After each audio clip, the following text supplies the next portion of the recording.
Hi guys and gals, Kiana Baldi. Today we're going to talk about the shoulder, especially shoulder raises. There are two main reasons people usually train the muscle. It's either they want to get it bigger or stronger. Now there are some things that you should notice. I'm going to tell you how you should position yourself, also how you should perform the exercise safely. Because when it comes to the shoulder, it really is vulnerable. A lot of people do not take care of the shoulders properly in the way they should. It's either in the gym or their day-to-day normal life. Today we mainly are talking about the raises, side raises, front, and I'm going to tell you how to target the back side of the shoulder as well. But before that, I want to tell you a little bit about the anatomy of the shoulder. You see, although the shoulder comes from all the way here, down here to this point, which is called humerus, but just for overall simplification, we're going to call it from up to bottom of the, to the middle part of the hand.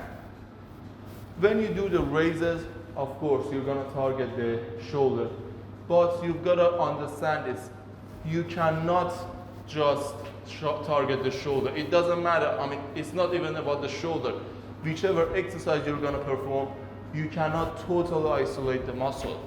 I'm going to go through the reason. Always know that you cannot just target one muscle. There are always synergistic or fixator muscles, which is called normally they are the helping muscles that just fix the joint and make it stabilized for the movement to be performed. So just keep that in mind, that you cannot just isolate the muscle by itself. There are always muscles that are gonna come into action. Now, you all know that I always prefer to fix myself or position myself either checking from bottom to top or vice versa. So when we do the shoulder exercises, although the foot positioning is not going to be that much important, but you can understand something from the foot positioning as well. I always tell my clients it's alright for balance and just not, if you don't want to fatigue yourself, it's okay to take a wide stance. But the problem is when you take a wide stance, sometimes you do not understand if the weight is just heavy for you. You see, the core, your abs, and just generally calling them the core, it's gonna be a lot more powerful than your shoulder. The shoulder is really a small muscle, and the strength that it has is really low. Because the shoulder has a lot of mobility, it cannot be strong.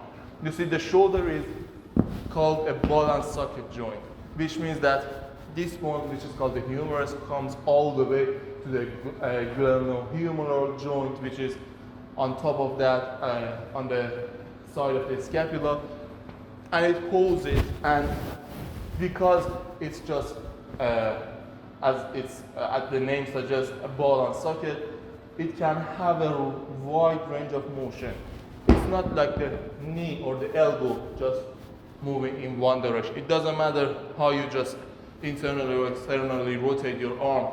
The elbow is just gonna be moving in one plane. Even if you just rotate your hand supine to corner, still it's gonna just move in one direction. But the shoulder, it has a lot of range of motion, and that's because it has a lot of mobility. But when the mobility becomes high, the stability becomes low. To give you another example, you can consider the hip joint, which is also another joint, which is ball and socket joint. But because it's weight bearing and it's a lot stronger, and it's covered by a lot of strong and big muscles, it needs to be a lot more stable. And when it's a lot more stable, it needs to be less mobile. That's why the leg is not that much mobile, but the shoulder, you can just move it around. But that does not mean that you just have to work through the range of motions it does not prefer. So again, we talked about the strength. You understand the strength, as I said, from the feet positioning. If you stand like this and do the shoulder exercises, because you got your balance, it's not going to be easy for you to understand. That's why I tell my clients to take narrow feet positioning, and then try it. If you find yourself that you're just coming to one side, you cannot keep your balance, it means that the weight is so heavy that even your core cannot handle it. If your core is not able to handle the weight, be sure that the shoulder is not gonna be able to handle the weight properly. So you're either cheating, you're just using a lot of momentum. Anyway, it's not getting you stronger or bigger. The main thing is, you see, when it comes to getting stronger, a lot of people think that they just should add more weight. You see, your body does not understand the weight, the number which is on the dumbbell. Then you just add up more weight and especially use the momentum. Here, it's just you're spinning up, and when the weight is high, it's gonna be a lot less than the number you see here because it has a speed. When you have a speed, the weight is gonna be less. So make sure that you do this from time to time, not all the time, because this is really fatiguing as well. If you just always do this, because you're engaging your core a lot, it's gonna make you fatigued. So from time to time, just to see if the weight is a lot for you, just take this narrow step and see how you feel. If it was alright, it's okay, you can just widen the step. Then we come higher, we come to the hip. Now, of course, you should know that this is just, again, momentum. So if you just do this, again, run. We come to the hip. The hip positioning is really related to the shoulder health. You might not notice this, but I'm gonna go through it, the reasons, but not now, when we come higher to the shoulder.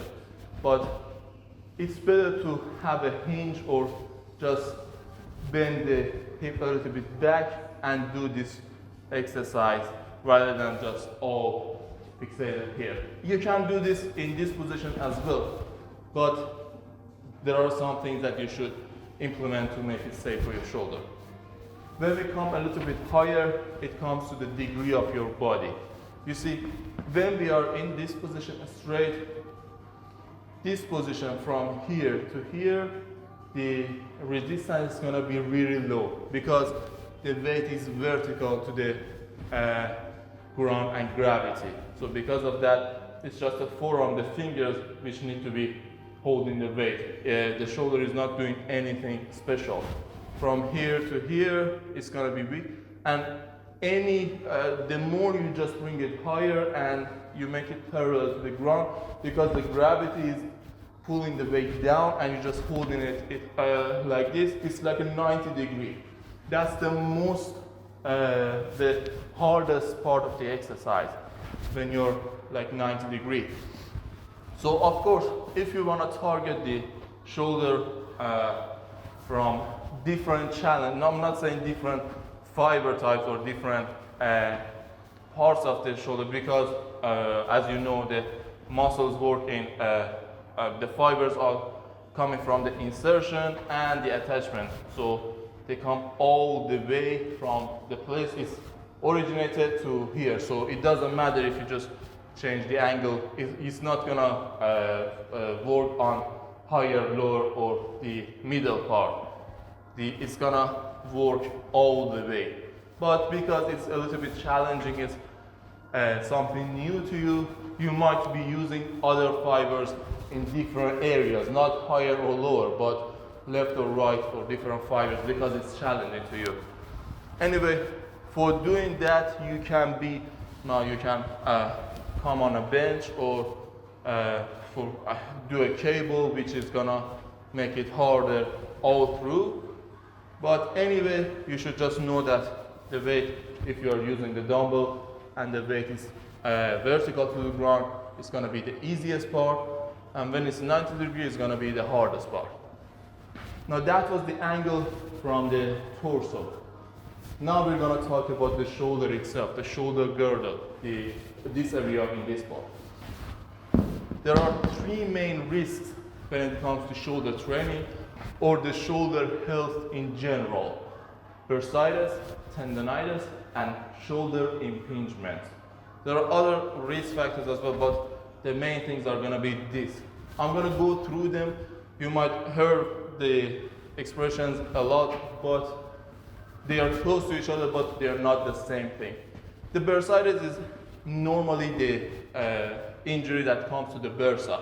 Bursas are like a cushion which come from, which are placed in your body, not just the shoulder, and they just act like a cushion between bones and tendons and nerves, and they just make it, they just slow down the impact for you to be healthier in general. The problem that comes to the bursa is a lot of people just do the exercises really fast, or they do the exercise through a range of motion which the body does not prefer, or they try to isolate the muscle and do something which I'm going to talk to you about, and that causes a problem. The other thing is impingement. Impingement and the impingement is not just about the exercises, but it's also about lifestyle as well. A lot of things in the normal daily routine is going to be causing impingement as well. But impingement and tendonitis are so close to each other, but they are not exactly the same thing. Impingement means that the tendon is just positioned in a form or in a way that is not preferred to be. And tendonitis usually comes from repetitive motions, a lot of repetitions which your body does not prefer. You've got to understand that your body has a limited amount of energy and synovial fluid. The synovial fluid is going to be the liquid that's in your joints that make everything just easier. You can just think of it as an oil in the door hinge. You can just use some oil and just move the door for a while, and after a while it's just going to be a little bit squeaky, so you should add more. If you just do a lot of close the door and just open it and do not use the oil, it's going to just be weird, it's going to just cause problem with the door. So it's the same thing. You've got a limited amount of synovial fluid. If you just do a lot of repetition, that's going to cause tendonitis. And if you do exercises in a bad form, it's going to cause impingement and bursitis. So anyway, as you can see, I talked to you about the anatomy a little bit, but this bone, which is called the humerus, comes all the way to your shoulder joint, and it's stabilized there. But the problem is, you've got something on top of here, which is called the AC joint. This one, the clavicle, and the acromion, which is part of this bone, the shoulder blade or scapula, they are on top of this bone as well. A lot of PTs you see on social media or anywhere, they say you should pinch your shoulder down and then do this exercise. To some degree, to something like the angle of 0 to 60, that could isolate the shoulder. But anything more than that, now, if some people are 50, some people are 70, anything more than that, if you just try to keep the shoulder down and bring this up, because this bone is coming high, and this, you can feel it, the AC joint here, and you put it down and just bring this one up, you're just pushing two bones to each other. You're bringing the top one down and this one high. And the bursa that's in between, and also the supraspinatus, the rotator cuff muscle that comes from here and goes to this bone, both of them are going to be under a lot of pressure. And that could cause bursitis, tendonitis, and impingement. All of them. It really is bad. And you might not feel it after just one time. It's going to take a while, but when you start to feel it, it's just going to be for you in a long time. And it really is hard to understand what the problem is, because a lot of people think that the pain that they are feeling is because they're working the muscle. You've got to understand that the moment that you just throw the weight down after you did the exercise, you throw the weight down and you still feel kind of moving around, your muscle is resting already. You should not be feeling any pain. If you feel the pain after the exercise, it means that the muscle is resting, so you don't feel the pain in the muscle, but you feel the pain inside. the joint, the tendon, the bursa. So whenever you drop the weight and you feel like it's still a little bit weird, it means that there's something wrong with the form or the weight. And of course, the more weight you use, the more prone you are to injury. So, and we talked about the top point. As you can see, the scapula or the shoulder blade is also on the back. So when you just keep this down and just try to bring this up, the shoulder blade is down and you just try to bring this one up. As I told you, this one comes all the way to the other side of the shoulder blade and goes to that. The socket is the other side of the shoulder blade. So if you just keep the shoulder blade down and do not let it to come up and rotate as well, do not let it to come up, it's just gonna cause problem with the joint itself as well. So it's not just the tendon or the bursa, you're causing problem with the joint itself as well. And that could cause spurs, the bone spurs that a lot of people know about. It's really painful and a lot of people either need to inject something or they need surgery to treat it in the best way. There is also another thing. You see, here you've got something else which is called the cricoid process. It's just a small bone that 3 muscles attached to it. The pectoralis minor, the coracobrachialis, and also the short head of the bicep. And when you again try to pinch this one down, now the pectoralis minor is gonna be fine, but these 2 muscles which come to the arm, and you just try to pinch this down and bring this up, you're gonna feel some kind of a pain in here as well. And that's because, again, you're just keeping something that it doesn't want to be kept in that position. So for this, we just talked about a lot of muscles and a lot of bones and ligaments and a lot of things. Overall, you should know that it's said that after a certain degree, some people 60, some people 50, some people 70, every 2 degrees that this one is moving high, the shoulder blade needs to rotate 1 degree as well. So from here to here, it's gonna be all right for me. And from here, any 2 degrees that I move this is moving. Any 2 degrees that I move this, I'm moving this for 1 degree as well.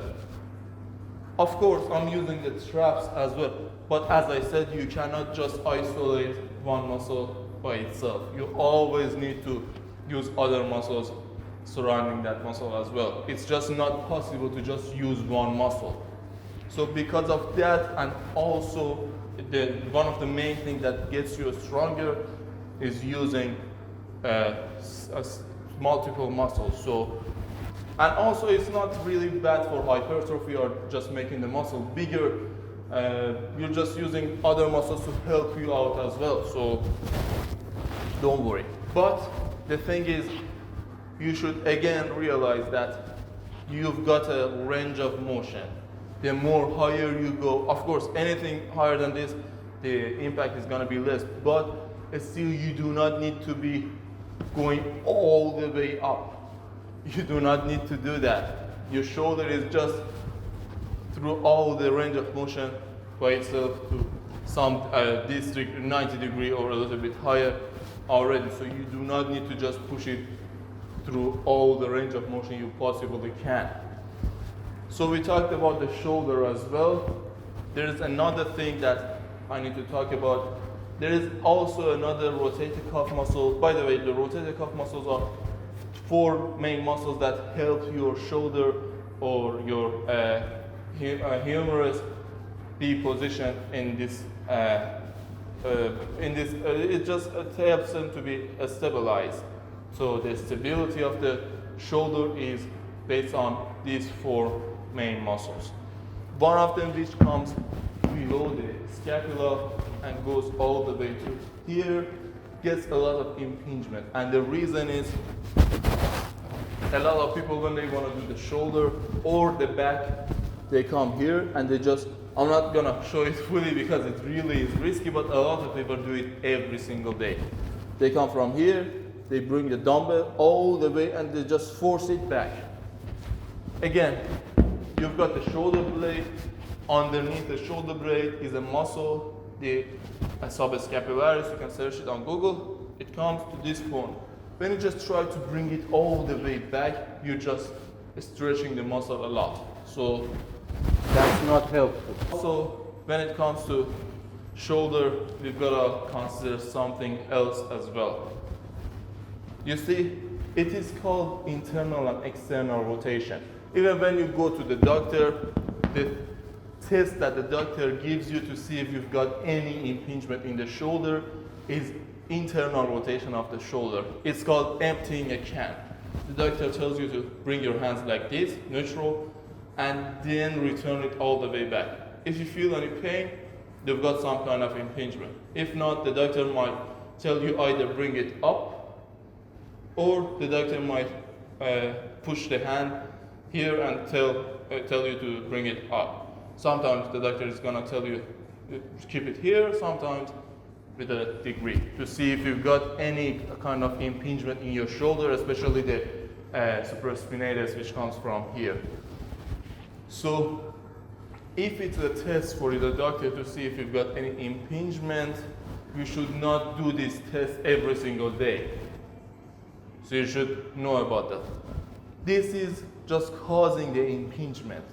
If you've got the inflammation, it's gonna instantly show itself. You're gonna feel the pain. But if you do not have the inflammation, still you should not be doing this.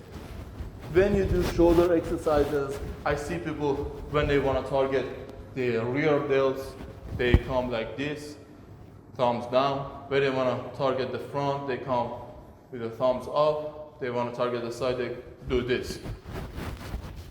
Now I'm alright with this one and a little bit to some degree this. But when you bring the thumbs down, it's not only the fist that's coming down. A little bit from here to here is alright. But the more you just turn it, you're turning this bone as well. This bone comes all the way up. And when you just turn it all the way, you're gonna cause the impingement. It doesn't matter anywhere, you should not exaggerate it. And of course, the more bent you are, the more you're gonna bring it higher.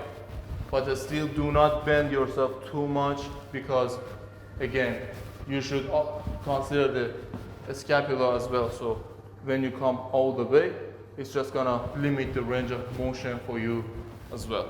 So keep that in mind. Also the elbow, the last thing that we're gonna talk about today. You're gonna want to have it in a fixed position. If you just move it along, you're gonna use a lot of muscles in this area, mainly the brachioradialis and the brachialis, because you're moving like a bicep curl, you're just moving the arm, you're just changing the elbow position. So keep it steady, keep it hard, and just bring it up. And when I want to bring my hand up, I do not think of bringing this, I think of bringing the elbow. When you think of bringing the elbow, and also at the same time, think of punching to the side. Now I'm not moving the hand, but when you think of bringing it to the side, when you think of throwing it to the side, you're gonna stop bending the elbow or just flexing the arm as well. So bring it high, think of throwing out, but do not make it straight as well. It's gonna feel a lot more in your shoulder. And for you to feel it more here, it's okay for you to feel it in the traps as well. Because when you feel it in the traps, it means that you are using the muscle in the range of motion that your body prefers. Your body prefers to use the shoulder and the traps with each other. So do not worry about that as well. Another thing, key thing that I see people doing, again, it's coming back to the momentum and just lifting heavy, is they come down, they bring this up, they shift the weight with their body. You see, this is not changing the degree between your torso and your arm. The degree is this much. But when this is straight and you bring the hand up, then you're changing the degree. Make sure if you like the video, you leave your comments and thumbs up below and share it with other people as well.